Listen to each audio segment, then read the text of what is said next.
Hello guys, कैसे हैं आप सब लोग। आज हम उत्तरकांड के बारे में बातचीत करेंगे। उत्तरकांड वाल्मीकि रामायण का अंतिम कांड है। यह कांड रामायण को केवल कथा ही नहीं रहने देता, बल्कि उसे धर्म, त्याग, आदर्श, शासन और मानवीय पीड़ा का महाकाव्य बना देता है। इसमें श्री राम के राज्यकाल, सामाजिक मर्यादा, सीता वनवास, लव कुश की कथा और श्री राम के लोक गमन का वर्णन है। राम राज्य की स्थापना।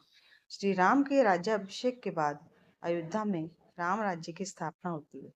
प्रजा सुखी, स्वस्थ और संतुष्ट होती है। कोई दुखी नहीं, कोई भूखा नहीं।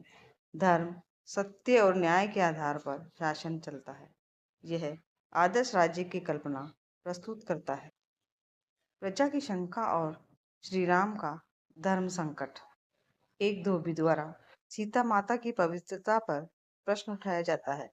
श्री राम जानते हैं कि सीता निर्दोष है, फिर भी वे राजा होने के नाते लोक मर्यादा को निजी सुख से ऊपर रखते हैं। यह प्रसंग श्री राम के जीवन का सबसे करुण और गूढ़ प्रसंग है। सीता माता का वनवास। गर्भवती सीता माता को लक्ष्मण द्वारा वाल्मीकि आश्रम के निकट वन में छोड़ दिया जाता है। सीता बिना विरोध किए इसे स्वीकार कर लेती है। यह प्रसंग नारी त्याग, सहनशीलता और मर्यादा का चरम उदाहरण है। वाल्मीकि आश्रम और लव कुश का जन्म। वाल्मीकि आश्रम में सीता माता लव और कुश को जन्म देती है। वाल्मीकि उन्हें शास्त्र, शस्त्र और राम कथा का ज्ञान देते हैं। वे वीर, बुद्धिमान और संस्कारी पुत्र बनते हैं। अश्वमेध यज्ञ और लव कुश का पराक्रम। श्री राम अश्वमेध यज्ञ करते हैं, लव कुश यज्ञ का अश्व पकड़ लेते हैं और श्री राम की सेना को पराजित करते हैं। अंततः वे श्री राम के समक्ष उपस्थित होते हैं। राम कथा का गायन और पहचान। लव कुश वाल्मीकि द्वारा रचित रामायण का गायन करते हैं। श्री राम बाहु को उठते हैं। वाल्मीकि प्रकट कर देते हैं कि ये दोनों श्री राम के पुत्र हैं और सीता माता को सभा में बुलाया जाता है। सीता माता की धरती में प्रवेश।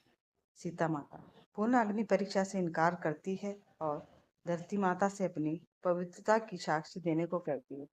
धरती फटती है और सीता माता उसमें समा जाती है।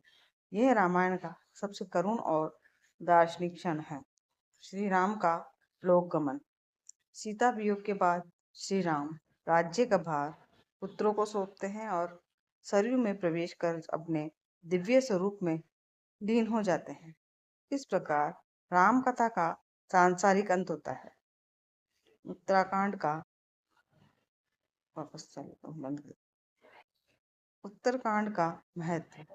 राम केवल विजेता नहीं बल्कि त्यागी राजा हैं। आदर्श शासन की परिकल्पना, नारी पीड़ा और सामाजिक मर्यादा का संघर्ष, जीवन की नश्वरता और धर्म का स्थायित्व। उत्तरकांड रामायण को भावात्मक गहराई और दार्शनिक ऊंचाई प्रदान करता है। तो गाइज, आपको ये जानकारी कैसी लगी? जानकारी पसंद आई हो तो चैनल को लाइक और सब्सक्राइब जरूर कीजिए।